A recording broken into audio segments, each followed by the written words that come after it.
All right. Well, hello, everybody. Welcome to our, what is it, June of 2020? Historic Resources Committee meeting. Tonight, we are featuring a presentation on revisiting brutalist architecture. And as I said to Lucy, it's what we love to hate and also secretly love to love. So Lucy is an architect with Quinn Evans in Washington, D.C. She went to Harvard undergrad and studied history and literature of Eastern Europe and America. Before turning to architecture, she worked in news media, foreign policy, and human rights advocacy. So she has a pretty diverse background. And particularly the study of the cultural implications of and historical implications of those things. And she now holds master's degrees in architecture and historic preservation from the University of Maryland. And as an architect, she specializes in the preservation and reuse of modern and late modern architecture. And she's most passionate about preservation as a tool for positive social change. Lucy is vice president of the Washington, D.C. chapter of Docomomo US. So with that, I will turn it over to Lucy. Thank you for joining us. Great, thank you. Thank you guys for having me. Oh, I'm sorry. There was one more thing I was supposed to say first to everyone who was on the call. Please, if you would like to get continuing education units for this presentation, please fill in the form in the chat box.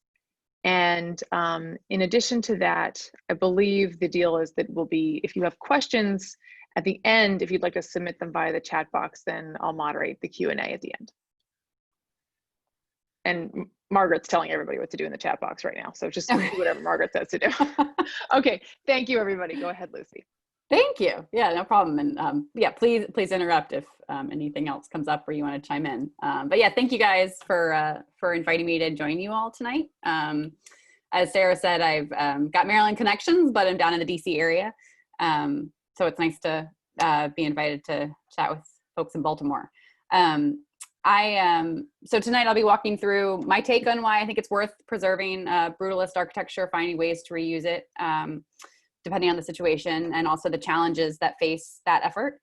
I gave a version of this presentation to the Historic Richmond Foundation about a month ago. So you'll see there is a piece that's like pretty Richmond angle that I couldn't quite adapt, but I think it'll still be relevant. And most of the references I have are from all over. They're not Richmond specific.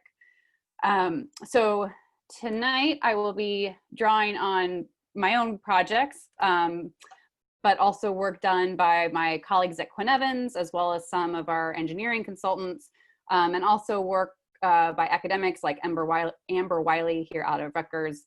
So just want to sort of give credit to the range of work that's gone into this. So why are we talking about brutalism? So when we talk about preserving modern architecture, preserving the earlier mid-century modern architecture is now a much easier sell. Mid-century modern, like the kind you see here with the Miller House, has had something of a resurgence in popular culture. So think Mad Men, or like, you know, your sort of standard like furniture lines often have a mid-century influence. So making the case for preserving architecture of that era is not as challenging. So while I absolutely believe preserving earlier modern is important in its own right, I do want to focus tonight on its somewhat less beloved cousin, brutalism, of which Boston City Hall here is the classic example. So I'm probably saying things that you all already know here, but just forgive me to get us all on the same page. Brutalism, it's an architectural style that was part of the modern movement, defined by its use of concrete and bold massing.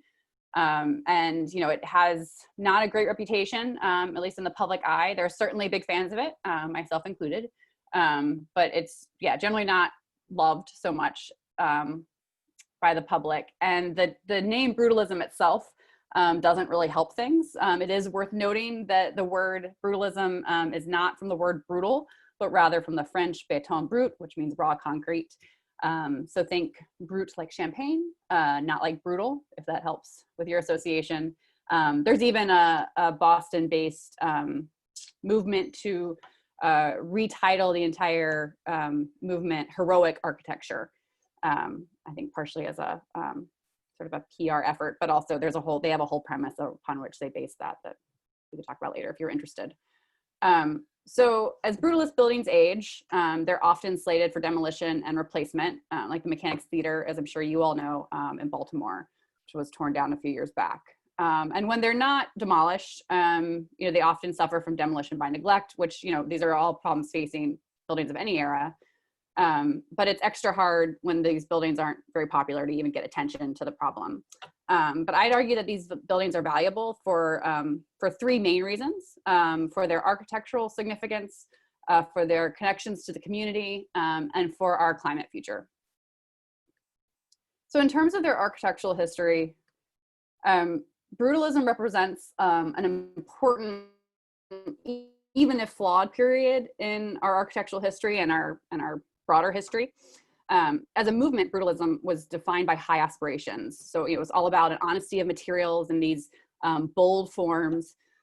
But it was also about a belief in the power of architecture to foster civic engagement, particularly in declining urban areas. And it's absolutely worth noting that many times these brutalist developments sometimes made the problems even worse. So it's not that they solve them, but I think it's, especially at a time like now, it's worth thinking about, what that era is like and the fate that was expressed in civic and government institutions when you look at buildings like this large and hulking. So here you have the Housing and Urban Development building in Washington, D.C., as well as the FBI building. It really reflects a different political and civic ethos than the times we find ourselves in now. As another example, and one that in D.C. certainly is met with a little more love, is the metro system. So for those of you who aren't familiar with DC's metro, the entire system is designed with a kit of parts. The concrete arch is found throughout in different forms. And it gives consistency throughout the system from DC, Maryland, and Virginia. So for those of you who are familiar with the DC metro, it's gotten some flack, it's caught on fire, it's got plenty of challenges. But as far as the architecture goes, it is actually pretty well loved. So in my work with Docomomo, that's an organization that's, Docomomo stands for the Documentation and Conservation of the Modern Movement. So we'll often use the metro as sort of a jumping off point for conversations about brutalism as a public facing, inspiring architecture. So then to move on to brutalist architecture and its connection to the community. I think brutalist architecture often gets associated with federal projects, and there are absolutely federal brutalist buildings around the country. But it was also a style that was embraced by cities and neighborhoods, including African-American community neighborhoods in Washington, D.C. So in that vein, I'm going to talk about two schools that were built in Washington, D.C. in the late 1970s. On the left, there's Dunbar High School. On the right, do I have that order? On the left is Dunbar High School, on the right is Mary Read. And so both were brutalist buildings built as schools in DC in the late 1970s within a year of each other. And they've faced two different trajectories in their more recent history. But they both, were built at a time when DC was predominantly African-American. It was after the uprisings. And so there was this it was part of a renewed commitment in the neighborhoods. And so their construction was about envisioning a new future for their neighborhoods respectively. So Dunbar High School, I'll start with, was opened in 1977 and was designed by Bryant and Bryant. Bryant and Bryant were a Black-owned firm. They were brothers that trained at Howard University, the oldest predominantly African-American architectural program in the country. And their design that you see here replaced a historic Dunbar High School that served as the Black high school in Jim Crow, DC. So by replacing the building, it was debated at the time, but there was definitely this idea of this building really embodying the vision for the new DC Dunbar High School, a new future for the community and for its students. So the design really reflected that. So it was, I'll move on to a floor plan. It followed an open floor plan that was intended to facilitate experiential learning. And initially after its opening, it was loved by the student and the community. But as is the case with many public buildings, it was poorly maintained. So in 2013, the city demolished it and replaced it with a new building. And it's a beautiful building, but it's by demolishing it, they've lost that connection to the community's past, and a past that was about Black empowerment, which at a time when DC is rapidly gentrifying, you know, that's a significant loss for the city's history. So by contrast, Mary Read opened just a year after Dunbar. It was built to replace two separate segregated schools and was named after Bishop Mary Read, who was a Black leader in the effort to found the school as an integrated community school. So that meant that the school not only served its students, but served the adults in the community that were part of the students' lives. So as with Dunbar, the building aged, but in this case, when the city went to update the facility, they decided on a renovation. And in working with Quinn Evans, they embraced the Brutalist structure. So we proposed a design to them that, that renovated the building in a way that both maintained some of the character defining features, like these right here are in the, here you can see these poured concrete arches, but that did so, but then brought in light and air through a series of insertions. And so now that school serves as a vibrant bilingual elementary school, and it also still has a community center component. There are a couple different community services that operate out of the same building. And so now what you have is the dual quality of a school that, you know, visibly, you know, it visually cues that it actively serves the community now, but also still has this connection back to the history of where the school began. And while I'm talking about community and modern architecture, I do want to acknowledge that it is not, whoop, there we go. Modern architecture and community is not, you know, does not always go together lovingly. And if you haven't seen Michael Ford's TED Talks on this, on modernism as on hip hop as the post-occupancy report to modernism, I'd highly recommend it. It's a fascinating take on the relationship between modernism and hip hop, and talks a lot about you know, essentially the experience of a community when the architecture isn't based in their vision for themselves, the way those two schools were. So lastly, I want to talk about brutalism and its reuse in the context of our climate future. So there are a lot of buildings of this area, of this era, from the 60s and 70s. They're a large portion of our current building stock, and they're an aging portion of our building stock, obviously. So they're facing either demolition and replacement or reuse in some form. So this map here is just a snippet from around the area around the White House. And the pink buildings are built sometime between 1950 and 1989. That just has to do with the range that the DC's map with building ages divides. But it gives you a sense of kind of just how much in downtown DC these buildings take up. And so, you know, we need to be thinking, if they're either going to be replaced entirely or renewed, we want to be thinking about what that decision means in terms of our carbon emissions. So the building industry as a whole makes up almost 40% of our collective global annual carbon footprint. And a quarter of that 40% is carbon that's called embodied carbon. Again, I'm sure something you all are familiar with, but just to walk through, get everyone on the same page.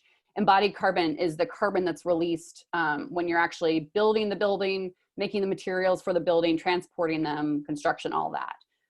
The other 3/4 of the building industry's carbon is operational carbon, so the carbon that it takes to operate the building. So if you think about buildings over time, you just adjust this. You emit a lot of carbon when you build a new building, and then you emit some amount of carbon over time as you operate the building. So this example here is a hypothetical building built in the 1970s, where, you know, there's embodied carbon, there's a lot expended at its construction. This era of architecture is generally not very energy efficient. So, you know, let's assume it uses a pretty significant constant amount of energy over time. If you're then looking at what to do with that building in the future, you have the two options of reuse. Sorry, I'm just adjusting my screen. Of adaptation and reuse, or demolishing and building anew. And so in this scenario that I've mapped out here graphically, it's assuming that both of them get to a reduced energy new version of the building, but then part of that calculation needs to be, are you demolishing and emitting a whole bunch of new carbon, or are you actually able to reduce your total embodied carbon and then in turn your total expended carbon if you renovate? And I'll definitely acknowledge that renovating these buildings is a challenge to do so in terms of their energy efficiency, but it absolutely can be done and should be part of the calculation. So, when we talk about sustainable design, I think it's worth thinking about what is it that comes to mind. So these are just some images that popped up when I did a quick Google search of sustainable design. These were the top images. So, they're shiny, they've got some green on them. I'm all for the green, but I do think it's worth kind of reframing how we think about sustainability and fold in what we already have. So I would argue that something more like Mary Read, which is all about reusing, is actually just as valid, if not better in some cases, an example of what sustainable design can look like. So so if you're already on board with preserving or reusing brutalist architecture, what are the challenges? And in many ways, each of these could be their own session, but I'll move through them quickly, and then we can have some Q&A. So the main challenges that I'll talk through tonight are public opinion, material preservation, and perceived inflexibility.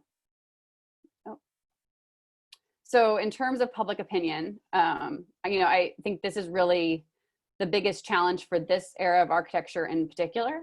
I'm sorry, I just lost my place.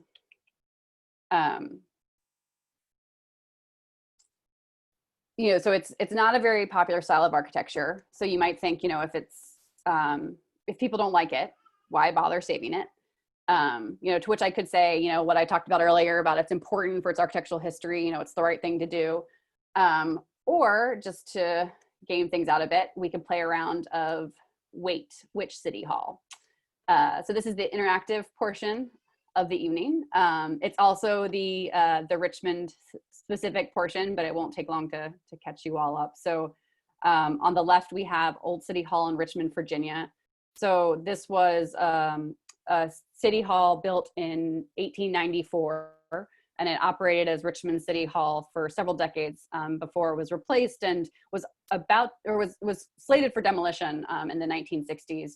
And then was the anchor for a large preservation movement that rallied around this and a few other buildings at the time to save it. So it's both an iconic building now of the city of Richmond and also of their preservation movement. It's also a building that I had the pleasure of working on a few years back with Quinn Evans. We did a preservation and modernization of the building. So you have iconic Old City Hall on the left, and then you have Boston City Hall, the classic example of brutalist architecture, on the right. So I'm going to go through a series of quotes about these buildings. And as I go, think about which one you think the quote is describing. So the first quote is, "It really doesn't work for municipal government. The building is unfriendly and cold." And that was said about Boston City Hall. Probably not so surprising, was said by the mayor, who was not a fan. Interestingly, he and others have come around. Next quote, "All the fun has gone out of making derogatory statements about this massive travesty of a public building." That was said about Old City Hall in 1956, but that's you can see the parallels there. "City Hall is wasteful in every respect. It was poorly conceived to begin with." That was said about Old City Hall as well. That was actually said by a local architect in Richmond who went on to design a modern building right next door to it, which is actually in the middle of being torn down. So, talk about the ebb and flow of, tastes and styles in architecture. The next quote is "ugly as hell." And this was said about Boston City Hall. Next, we've got, "A building like this is an iconic public building, and it really becomes a memory of a city's history." This was said about Boston City Hall by its architect, but in many ways that has actually come to fruition. There's now a whole effort to sort of soften the plaza around the City Hall to make it more publicly engaging. And then last quote, "The building remains a wonderful period piece and a lasting iconic image for the city." And that was said about Old City Hall in Richmond. So, as you can see, there's definitely a pattern here. Very few love the recent past. And I'd argue that it's our job as preservationists to save buildings of the recent past long enough for future generations to have a chance to appreciate them. Because the Old City Hall of Richmond will someday be, or vice versa, the Boston City Hall will someday be the beloved icon that old City Hall in Richmond has become. So I do tonight also want to briefly touch on material preservation, and this in particular could be a full presentation in its own right. You know, there are whole conferences on concrete restoration. It's a tricky material. So I do just want to flag the concrete in particular as a challenging material within this architectural period. I mean, within any architectural period. The example I've got here is a earlier application of concrete, but the damage you see here is indicative of the challenges of good repairs. So with concrete, not only do you have to, you know, match the look, but you have to match, you have to make a good match with the repair by matching aggregate, cement type if you can, in order to avoid things like this here, this corner here where the repairs failed and actually gone on to make the damage behind it worse. There's also a whole challenge around color matching. So not only do you have the material aging, but concrete itself changes over time. So, you know, concrete sets in 28 days, but is actually continually setting. There's a you know, a steady but much smaller change over time that happens. And then you also have the weathering on the exterior. So there's a whole series of questions of, are you matching the composition? If so, visually, is that going to look like the concrete looked like when it was originally built? Are you matching it to it now? What's the clean concrete versus there's the aging of the concrete itself. There's the buildup over time on the exterior. There's, you know, it's in some ways it's like any other repair job, but the fact that the composition of itself changes over time makes it extra tricky. Throw rebar into that, and you've got all kinds of reactions going on. I also wanted to point briefly to a project that we did evaluating the Wellesley Science Center and developing a conservation management plan for this one. And I think this project to me just spoke to the challenge, both of the material, but the material meeting expectations for what preserving a more recent building looks like. So in this project, in addition to the concrete, which was actually in pretty good condition, you had this single pane reflective glass, as well as a cow wall material that created this opaque finish. And those, the building had labs that sat right behind those. So the need for temperature control and improved light control in those spaces was pretty great. And there was sort of a sense that, oh, well, the cow wall and the glass are, you know, because they were more recent material and because they were this prefab stuff, like there was kind of a sense that those were immediate goners. And our, you know, our conservation management plan went back and forth on how much of these materials to save or not, what replaced them. And, you know, I think we continually ran into conversations where we were having to check what were our assumptions about the material value, because recent material is sort of easier to dismiss. So sort of more an ongoing question for this building type. And so last, I want to talk about the perceived inflexibility of these buildings. These buildings tend to be assumed, or it tends to be assumed that these buildings are hard to modify or adapt because of their heavy massing and their concrete walls. And it's absolutely true that there are some challenges, but you know, I think there's a way in which their design is also kind of lends itself to certain kinds of adaptability, and can really be terrific renovations. So as an example, I'll walk through briefly a project we did in Minneapolis, the Arvon Fraser Library. And the library was designed by Ralph Rapson in the 1960s. And his design was based around a series of columns that formed a grid with walls undulating in and out, and then this sort of classic concrete waffle slab ceiling and roof. And his design sort of envisioned this like floating roof above the columns. So the library it was in operation for over 50 years, and in that time simply no longer served the needs of the community. They were stuffed to the gills with books, didn't have room for computers or for community meeting space. And so they hired Quinn Evans and McDonald Mack Architects out of Minneapolis to improve the library. Initially, the library system thought that they would just wholesale replace the library, but there was enough community interest in the original building that they moved pretty quickly to a renovation approach. They looked at an exterior, like sort of equally sized renovation going on to this building. but we were able to work with them to figure out an alternative approach that could meet their needs. So they actually had a basement space that had been cut off from the public. It didn't have an elevator. It had serious water damage, but it was essentially the equivalent of the floor plate of the first floor.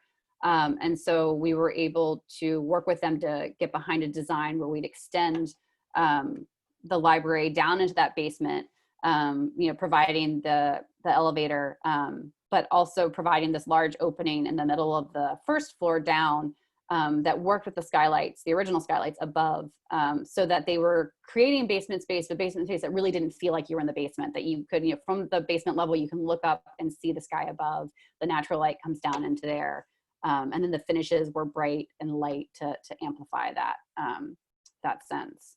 And by extending down to the basement, we were able on the outside to largely preserve the building, but then on the interior, you get these sort of two languages of original and new. And our new design picked up on some of the forms of the old, but with a different palette and a very bright, illuminated palette that were able to address their concerns about the basement being appealing. And by almost doubling their square footage, they were able to provide a youth room or a kids room, a teen area. They've got meeting space, computers. They still have a decent amount of their book collection, but in a much more open, flexible way that served their needs. And this was just one fun detail. These light scoops here were part of the original Rapson design, and you can see the sort of state they were in. There was a good amount of them left, but they definitely needed some plaster repair. This had originally been designed as a conference room, but when we were looking to pair the program, seemed like the obvious fit for a kid's space, and the library has really loved it. So I will end on that note, and yeah, I would be happy to do my best to answering questions or have some kind of discussion.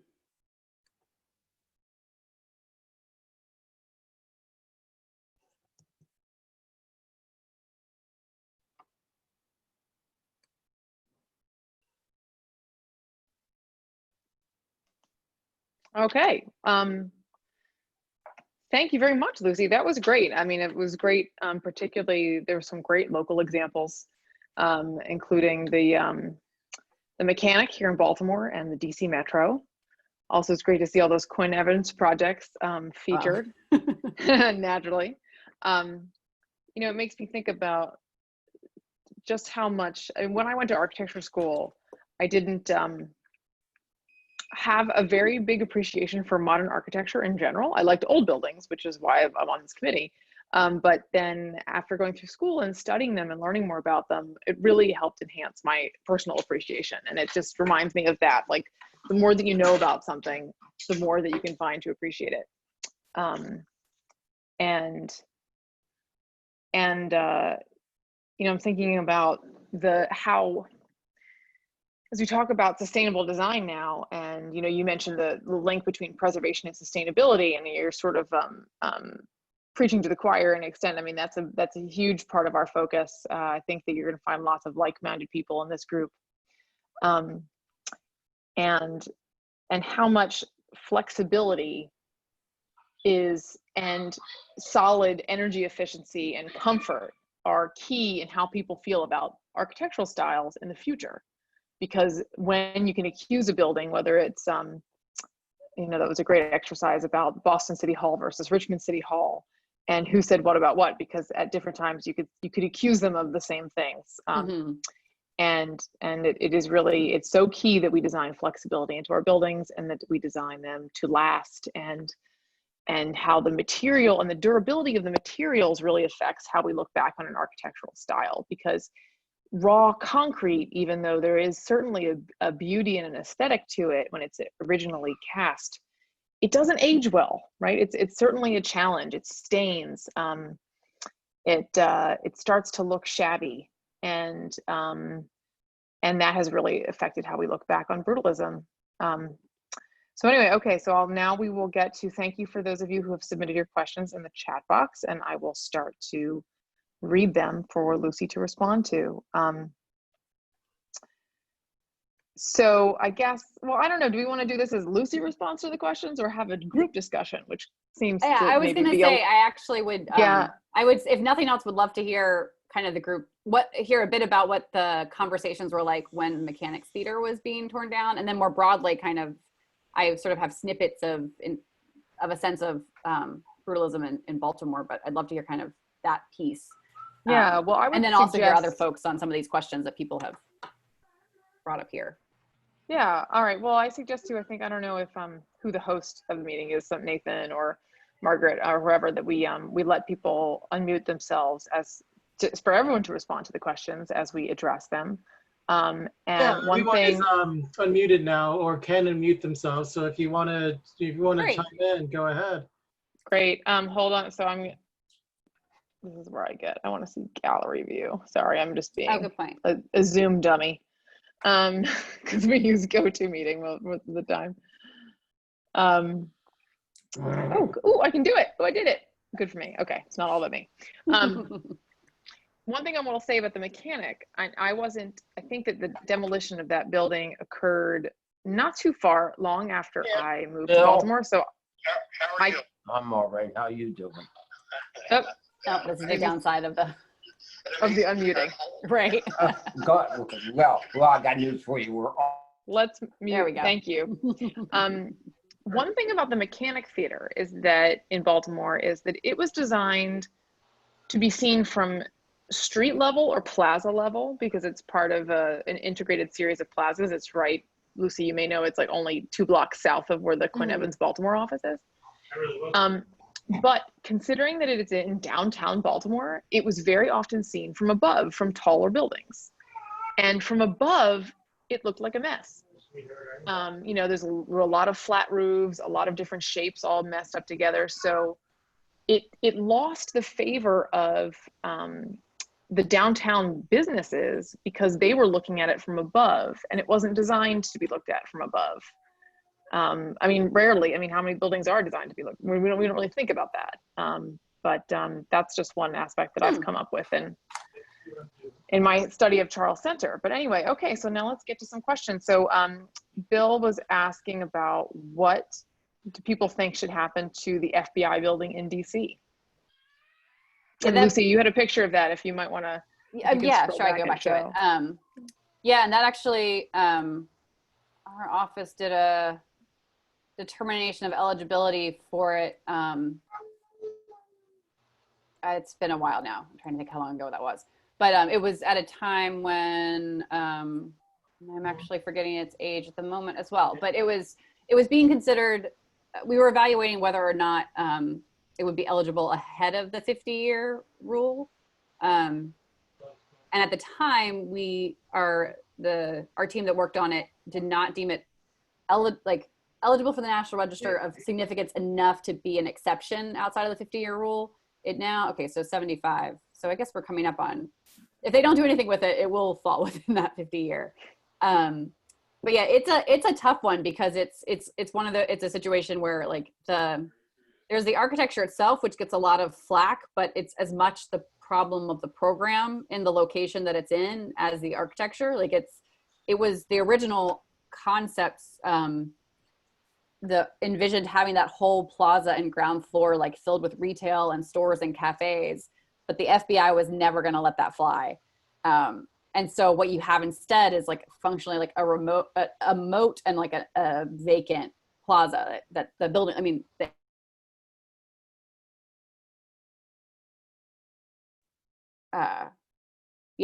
so when the result is having this a program that's all about secrecy plopped down in the middle of a city, quite frankly, in a place that it's not far off the route that recent protests would have gone past. It's right near the mall, it's a part of a public civic center. So it was kind of doomed from the start in a way. And what they do with it going forward, I have a feeling it's a goner at some point, but it's going to be a lot. So it's just by volume a lot lost too. Go ahead, Sarah. Yeah, I was going to point out that Bill wrote in the chat box that suggested that this looks like a design image and maybe not. It's not a photograph. Were there differences? Yeah. Is it different at street level as it was actually built than as it is portrayed in this image? You know, I don't.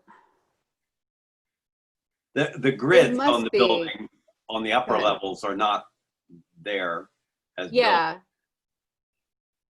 Looks And better there's- here than it does in person. it does, as is often the case with any rendering. When we did this discussion in Richmond, I was paired with a conversation about a Brutalist renovation of a library in Richmond, and they also had a design image that was, you know, painted just a much different picture. It was a downtown building, but it was design. It was the rendering was as though it was just out in this field and it had these trees and just, you know, there was a lot going on that had nothing to do with the reality, which is its own challenge within our industry. Well, that's what we do. That's how we sell our designs, right? I know. As I understand, there was originally supposed to be something happening at the street level for the Right. FBI building, either offices or storefronts that Yeah. security included. Yeah, no, and it is odd. So it was supposed to be retail, and there are still there are all these what look like should be access points from the sidewalk into this sort of step up plaza. But even though they're there, they're all blocked off. So it sort of wasn't even. There were pieces of the design that had been retained in that spirit that were never really used for that. It Yeah. lost that floating concept that's so popular with Brutalist architecture, where you see through glass at the bottom, like the HUD building and the Right. building. But, Yeah, And that's instead a it has legacy this of- thing, which is weird. Yeah, I mean, that's a strain that goes through all of 20th century architecture, right? This notion, including early modernism and Corbusier and the plan for downtown Paris, and even in Baltimore and Charles Center, this idea that we have a public plane and lots of flow through our buildings as part of the public sphere, and then of course the realities of, is there the economy to support that, and are the the security ability to allow that in our buildings? And it has not been very successful often. There's a question from Sung Di is pointing out that brutalism in London and Paris are often associated with the low-income housing in the suburbs, and asking if there are similar examples in the US. And I mean, Lucy was certainly pointing out the ones in DC, but certainly. Yeah, so that's a good point, because I think I sort of in passing was, as I think about it, there's tons of modernism that is associated with public housing in the US, but brutalism was later to be embraced in the US. And as I think about it, It's more civic than residential. Right, that the actual brutalism in its, that there's modern public housing that palettes have been simplified, that when you go, so the public housing in the Bronx that Michael Ford talks about in his TED Talks, those, some of those buildings are from the 50s and 60s and have, are just concrete block, but that had more to do with the simplification, cost efficiency, right, than it did with the style itself. But it's also the same. Yeah, I actually think, I think there's a way, you're right, that it has sort of more of a civic application, because it actually isn't. I mean, it was certainly not a very efficient way of building, if you were, particularly the poured in place stuff is, was very much a sort of a statement and a bigger effort.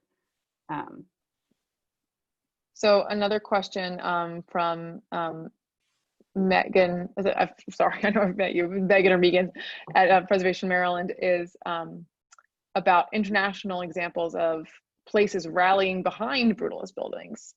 Do we see people, is it more popular outside the US? Does anybody know?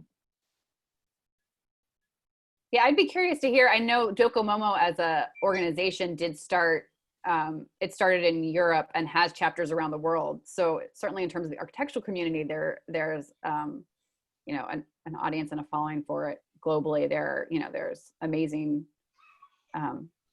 brutalist architecture in the Middle East and Brazil, but I don't know a lot about sort of the public perception of it. Yeah, and people can feel free to pipe in here, but And I see someone else asked about the metro. I just lost the question. But painting about the metro, educating is the that public. Rob? Yeah. So what do you know about painting the metro? Because I only recently, you know, like a year ago, went down to a station and say, hey, wait a minute, they painted this white. Yeah. So they, I think it was a few years ago. I'm losing my sense of time now, and I feel like I'm permanently in March. Oh yeah. But as of a few years ago, Metro had started. Basically, the stations are really dark, like, and that's a legit complaint. They had started painting, and I think they painted Union Station, maybe one other, like Archives, and it did not take long for there to be a pretty strong reaction from the architectural and preservation community. So the DC Metro is, you know, it won the AIA's 25-year award 2 or 3 years ago. Like it's you know, it's sort of, there's a lot of attention to it. There's a lot of recognition of its significance architecturally. It's the sort of uniqueness of a public transit system built at that time. I think it and BART were some of the only two publicly funded underground, or BART underground, yeah, underground metro systems. Like the rest, like New York and the other systems are were all part of private endeavors from earlier in the 20th century. So it's a really unique system.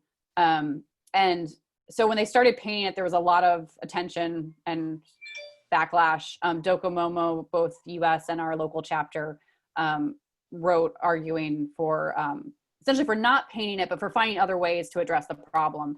And so we actually, right before the lockdown started, our local chapter was slated to have a session with a lighting designer who Metro has since worked with, essentially to restore the original design of the lighting system that really, like, that vastly improves the way the system operates. So instead of painting the system, which they're gonna, or painting the ceilings, which they're gonna have to do again and again, because it's a lot of, it's just, yeah, that's a big maintenance item. It's dirty. Yeah. They are, they're, I think they have decided, if not, they certainly have experimented with improving the lighting. And by going back to the original design of the lighting, which I think was executed, but has just been changed over time with maintenance, actually makes the stations like far more, essentially safer. I mean, there are some that I'm sure are well below what would be required of lighting now. So it's absolutely a problem, but the lighting is certainly, like, from our perspective, and I think just functionally from a long-term cost perspective as well, the better way to go. So I believe at this point, Metro is not painting stations. You know, they're dealing with a whole series of maintenance, so I don't know where the lighting initiative stands. And if we do get our act together to reschedule this session on Metro's lighting with the lighting designer, I'll share the information with you, Sarah, and you could share it out with this group. I think we'd be doing something virtual. And I know I was looking forward to seeing it. And was, you know, it was like our last, we were like all committed to having it. And it was, anyway, it was like we had just gotten our Evite ready when everyone was told to stay home. So Yes, yeah, yet another and party I we look had to forward myself cancel. to hearing more about. Yeah, it looks like people are proposing other good examples of buildings in the comments. Sorry, go ahead. I had a comment about the Mechanic Theater because I did find it unfortunate that it sort of left a hole in the middle of the city, and it was a pretty lovely sculptural element, but it put its backside to the main street, you know, of Charles Street. It's the service and all that kind of stuff, and it sort of was really actually kind of brutal in the way it took that part of the city and then internalized, sort of went into the Hopkins Plaza, but that never really took off, you know, compared to what a Main Street does.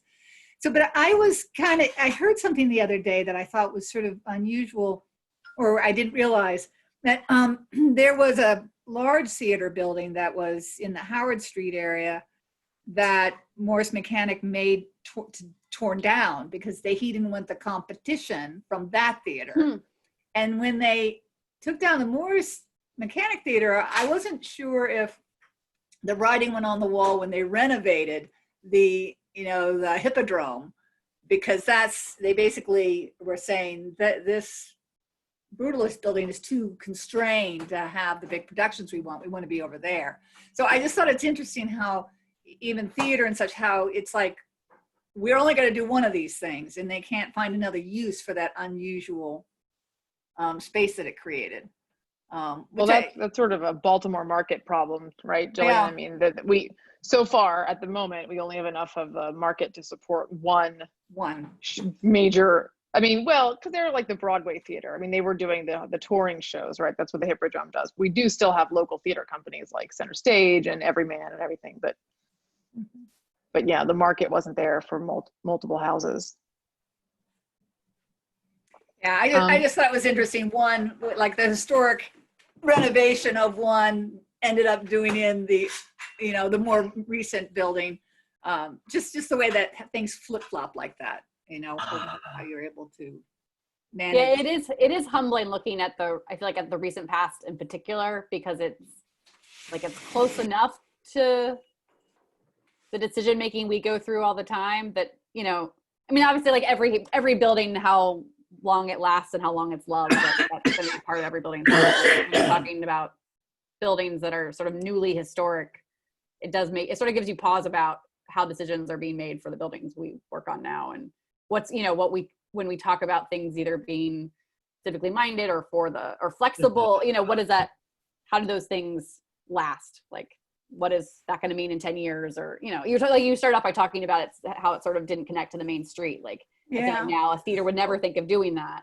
But like, what are the things that are like our equivalents? The building it tore down, which was Sun Papers, was gorgeous. I mean, it was a beautiful Beaux-Arts building that came down. So it would have been quite a shocker at the time when it was created. Yeah. John, thank you. I had one other thing I wanted to say regarding that, and I blew my mind. I'll speak up when I think of it again. Well, another question that has come up from Rob is, how do we educate the public on, preserving brutalism? What are some arguments for why should we be preserving this architectural style? That's for everybody.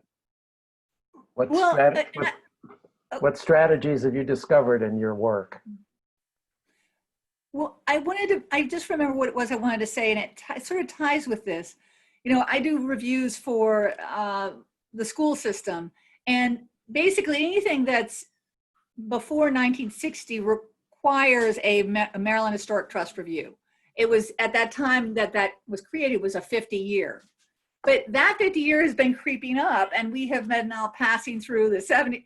And basically, they're not getting any Maryland Historic Trust review because no official statement has been made. This period of time is worth saving now. And instead, it's kind of well, anyway. So I was just trying to say that basically, even the people that are supposed to be guiding the preservation haven't put out the standards or the regulations to even have it looked at a second chance and not just torn down. Yeah, no, and that is a challenge, and I've seen versions of that like play out in different scenarios. So like in the DC area, I'm in Montgomery County on the, just over the DC Maryland line, and the preservationists on the planning staff are really committed to recognizing the contributions of modern architecture. And that's not even just the 1970s. Like there's like, the modern architecture as a whole, they're committed to and have documented, but the county has not designated or really opened up a process for adding that whole modern architecture window into what's considered historic. So, it's all, it all becomes a game of economics and development. The folks who have the power at the end of the day, the council and such, are the ones who, don't want anything to stand in the way of development. So, our preservation staff have written books and they lead tours. And so I do think, it's a shame, it's great when you have the government-backed mechanisms in place to advocate for preservation. But when I guess the way our chapter, Docomomo chapter, has responded, as much as we have, I mean, we're a volunteer organization, there's only so much that we do, but like, recognizing that it's when you can't operate within the system, how do you build public support for it? And, so what we do is tours and talk about it and advocate for it where we can. I think it is challenging when the buildings are neglected, because that, Sarah was describing sort of just like concrete not looking great. Well, yeah, like if it's deteriorating, nothing looks so great. I think some of that will kind of, like there is a way in which I think, oh, well, like masonry and these things, like they seem more palatable aging, but I think that's kind of that's just our association with what old looks like. But well, it's hard when they just look sad, like no one's excited about them, regardless of the style. Sorry, go ahead. Yeah, no, it's true. And like, I think that there's something that's particularly tricky about a somewhat uniform large blank surface, right? The blank canvas, because variation happens over time, and it shows the variation. It shows the damage and deterioration very readily, whereas things that are more right, like things that are more detailed and more shadow, you don't pick up on it quite as it's almost like you just have to take a different approach to, like, you just have to kind of recognize that that's part of it, which when you're doing like, I don't know, like patching cracks and you see it can look not great real quick. At the same time, I feel like there's I don't know, like if you can kind of broaden, I feel like concrete is hard as a material to preserve, like traditional preservation, if in nothing else, like it in and of itself is ever changing. It's got, the way it reacts with rebar and such creates all these challenges that just make it really hard. You just can't like hold it in place. I mean, all materials you can't really hold in place, but it is a pretty cool, you described it as a blank palette, like to kind of do new design either against or on or in relationship to, like, I don't know the name of the building offhand at the moment, but I was in, I want to say it was Indianapolis, where they had taken, it was, we were talking about the sort of classic, like, modern building on Pilote, with the open plaza below. And they had just done these like big block, bold color painting all throughout the plaza, which was absolutely not preservation, and painting concrete's not great, but it sure did create a different kind of space at the street level. It's, and Baltimore and Boston City Hall has taken a more reversible approach of adding what seemed like kind of small things like lawns and seating to their plaza, but have done things where they just applied like other new, like visually very contemporary things to this otherwise sort of huge modern space that has made it really engaging. So there's, I don't know, I like the idea of it as almost like, it's like you got to find the balance. You got to respect and preserve the parts that are important, but also where you can kind of make something playful and use it as a backdrop. I feel like has a fun design potential. And I see there. Yeah, that's that's an interesting point. I mean, if we can reconsider the ground level, the direct relationship between these buildings and the public sphere, as it really is, like not as we hoped it would be, but as it is, as Jillian mentioned, the Mechanic Theater and how it turned its back on the major street, Charles Street, and how often the ground floor level, it didn't come off like the designers intended. If we can reconsider that, then we really can potentially reinvigorate these buildings for benefiting our cities in the future. Yeah, go ahead.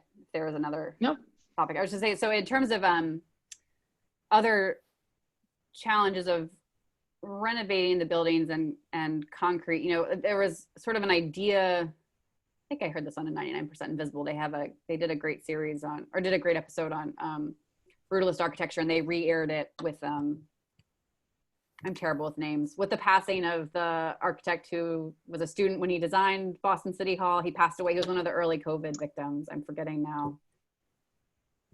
Anyway, and you could somebody, MJ at our firm actually worked for him, right? Right. Yeah, I saw her post. So anyway, they re-aired this episode, and they were talking about part of this idea of repackaging brutalism as heroic is recognizing like the high aspirations, but the failure for it to actually achieve what it was seeking. And one of the things that there was sort of this idea that concrete itself was going to be this magical material of the future, and that it could do everything. And if we just poured it thick enough, it would be like, a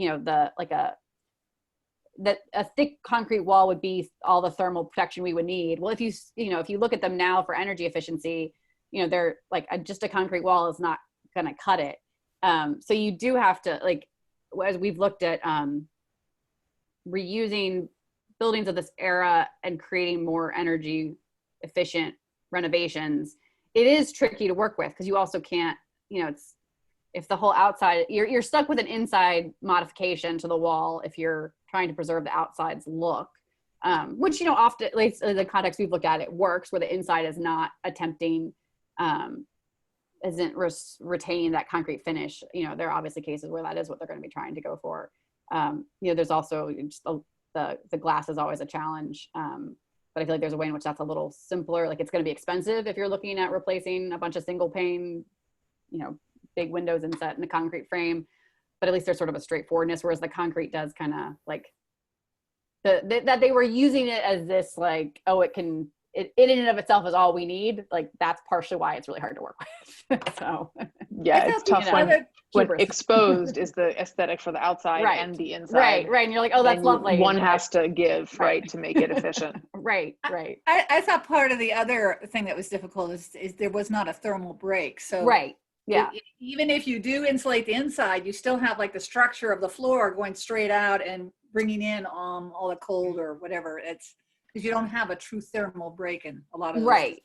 Right. Yeah. Often that is the case. Because we did a study for a 1970s building where our engineers were able to establish in their model that doing the inside insulation, like a good amount of it, but that plus double pane windows everywhere, which again was not going to be cheap, that really did make the biggest difference. There was, that thermal bridging wasn't great, but in the context we were looking at, it actually didn't pose a huge problem. But obviously it depends on the construction, and you know, there are going to be cases where that absolutely is a factor. It just wasn't as, in the case we did most recently, it didn't prove to be as big a factor as I would have thought.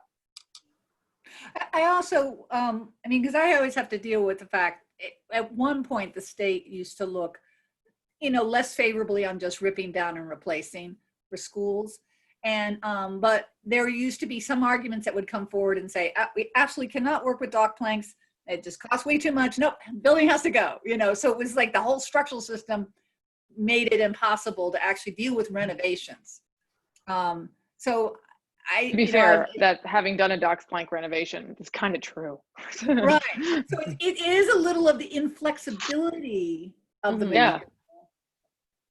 Yeah, no, and it's, I absolutely there's a point at which, right, it's not worth forcing it. And I absolutely believe that the value of the preservation, the value for sustainability of its reuse, like those are just two values in a whole slew. And if it's not going to work, it's not going to work. But I think there is a way in which, with the recent past, it's when something's seen as dated instead of historic, it gets written off. You get to that point of it's not worth it way quicker, which I realize I'm preaching to the choir here, but I feel like that's, that's the challenge. Like, I absolutely don't want preservation to be the voice that says, like, you got to live with this no matter what, because this is important, so suck it up, school system, like that, but yeah, just bringing a wider range of ideas to the table always seems valuable, with preservation as one. There was a man called Douglas Gordon who was in town, and he was led the fight to save Mount Vernon and such. And he wrote a paper once on the most critical period was that 50 to 75 year window of a building. If it could survive past that window, it then would be seen as worth saving. But there's a critical period when the next generation just doesn't think it's worth what the generation before did. And I'm wondering when we're going to get to the point when we're trying to save the deconstructivist type architecture where, because they're all going to fall apart, because they don't have all the waterproofing and all the sealant. Well, absolutely. I mean, it does make you think about what we're, as an industry, designing and building now. And when you say that 50 to 75 year window, I wonder if that 50 gets smaller and smaller as the materials we use get cheaper, get crummier and crummier, right? And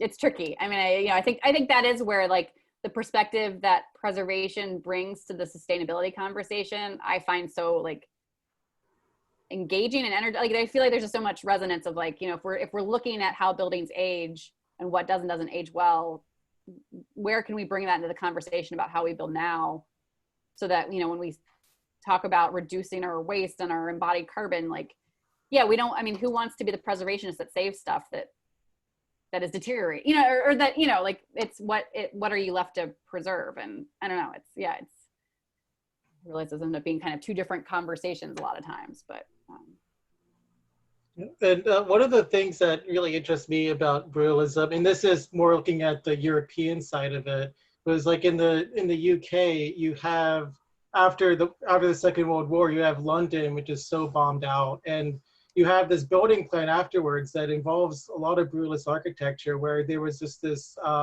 this optimistic social moment with that architecture, where it's like we're going to rebuild and we're going to build democratic social housing that is going to uplift people. We're going to replace those old crummy Victorian slums with these beautiful modern homes. And the intention was there of creating a better city to live in that was for everybody. And what ended up happening was that those programs get cut. And so you get crappier architecture that's not well funded. The maintenance goes to hell. And then you end up with places that don't match what was originally intended for them, and then it gives the brutalism a bad name. But in the beginning, there was really this social optimism with that style of architecture.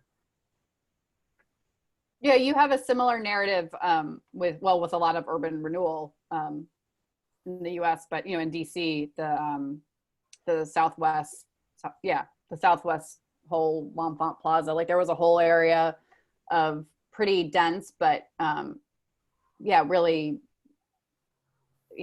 it was slum clearance. Like it was when you layer over, it's tricky. I think when you think about like, oh, the good intentions, like, it's like they were good intentions that weren't backed by social policy, but also like who had the good intentions and who were they factoring in? Like architecture is pretty male and white, and that's changing, but certainly when brutalism was the style of the day, like, you have to, I feel like it's always worth thinking about, like, I don't know, like who was making decisions and who had the power at the time. And, I think trying to figure out how we can learn from that now seems really critical. I don't know how we do, like, it's, I think there's still a lot of, if anything, we sort of have less of the kind of, like, we've seen that failure, and seen that failure because of a lack of public policy backing, like the public housing you were describing.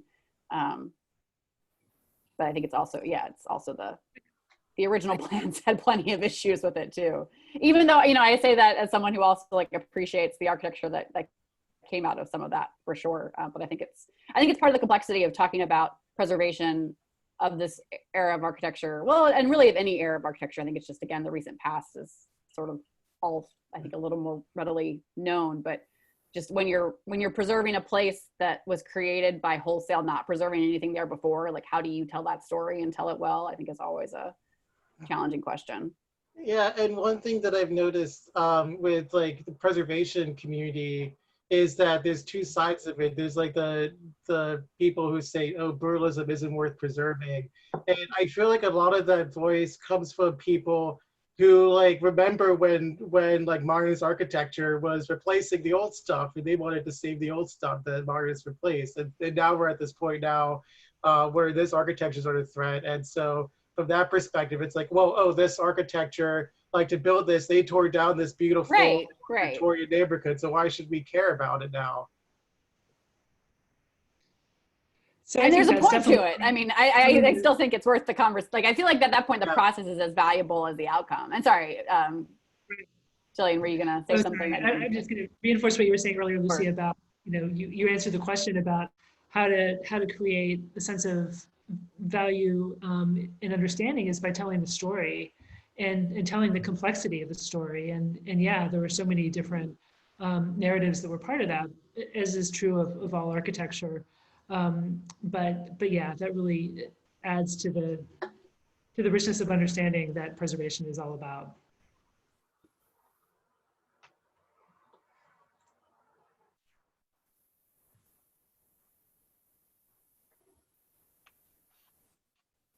Yeah, I think that sometimes the lack of ornament that characterizes both brutalism and modernist architecture can be perceived as cheap.